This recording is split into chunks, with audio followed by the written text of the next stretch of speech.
Sutlej Yamuna link नहर का विवाद हरियाणा गठन के बाद से ही चला आ रहा है। इस विवाद की मुख्य जड़ है नदी के जल का बंटवारा। साल 1976 में तत्कालीन प्रधानमंत्री इंदिरा गांधी ने इस मामले में हस्तक्षेप किया।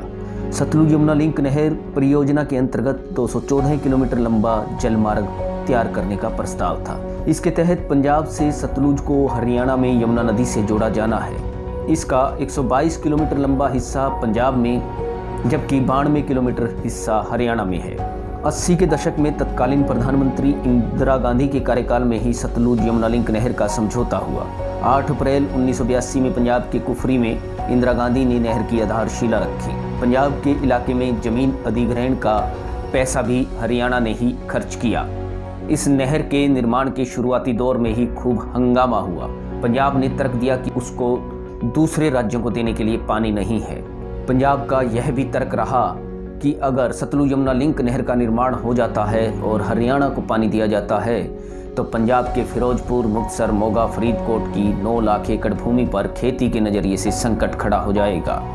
इस नहर के निर्माण के समय पंजाब में आतंकवाद चरम पर था।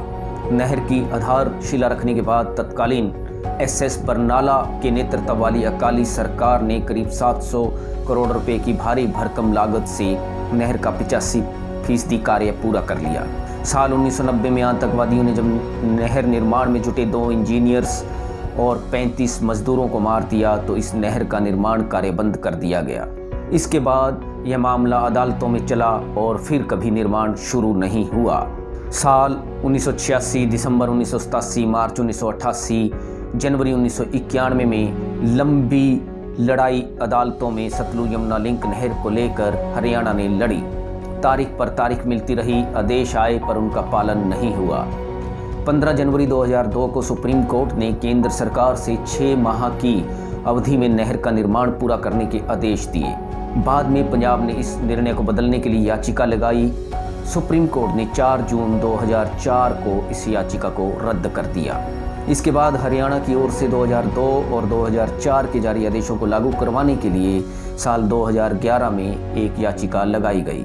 आखिरकार 26 नवंबर 2016 को सुप्रीम कोर्ट ने हरियाणा के हक में निर्णय सुनाया। सुप्रीम कोर्ट का निर्णय आने के दौरान ही पंजाब ने विधानसभा में नहर निर्माण न करने संबंधी बिल पास कर दिया। इसके साथ ही पंजाब में किसानों की अधिग्रहित जमीन को भी इनके मालिकों को लौटाने का बिल विधानसभा में पास हुआ। यही नहीं, पंजाब ने नहर निर्माण के लिए हरियाणा से मिली 192 करोड़ रुपए की राशि भी लौटा दी। पंजाब संग हरियाणा का सतलुज यमुना लिंक नहर को तो विवाद रहा ही, लेकिन हरियाणा में भी इस मुद्दे को लेकर सियासी भूचाल आता रहा है। साल 1986 में देवीलाल ने सतलुज यमुना लिंक नहर को लेकर ही प्रदेश भर में न्याय युद्ध चलाया। इस न्याय युद्ध का नतीजा यह हुआ कि साल 1987 के विधानसभा चुनाव में देवीलाल के नेतृत्व वाले सियासी दल को प्रचंड बहुमत मिला और वे दूसरी बार हरियाणा के मुख्यमंत्री बने। इसके बाद भी समय समय पर और ख़ासकर चुनावों में सतलुज यमुना लिंक नहर का मुद्दा गर्मा जाता है। फरवरी 2016 में सतलुज यमुना लिंक नहर को लेकर इनेलो की ओर से जोरदार प्रदर्शन किया गया। अम्बाला की अनाज मंडी में इनेलो की ओर से जल युद्ध सम्मेलन का आयोजन किया गया। अभय सिंह ने इस सम्मेलन की अगुवाई की। इसके बाद पंजाब के शंभू बॉर्डर पर अभय सिंह चौटाला, उनके 18 विधायकों एवं 2 सांसदों को पंजाब पुलिस ने गिरफ्तार कर लिया। करीब 1 सप्ताह तक इनेलो के नेता व कार्यकर्ता पटियाला की जेल में बंद रहे। अब एक बार फिर से सतलुज यमुना लिंक नहर का जिन बोतल से बाहर आ गया है। दरअसल इस समय हरियाणा में 3 कृषि कानूनों को लेकर किसान आंदोलन कर रहे हैं और इसी बीच 19 दिसंबर को भारतीय जनता पार्टी ने अलग अलग जिला मुख्यालयों पर नहर निर्माण को लेकर पंजाब पर पलटवार किया। इसी पलटवार की कड़ी में भाजपा की ओर से उपवास कार्यक्रम का आयोजन किया गया। 20 दिसंबर को भारतीय जनता पार्टी की ओर से जल युद्ध रैली का भी आयोजन किया गया।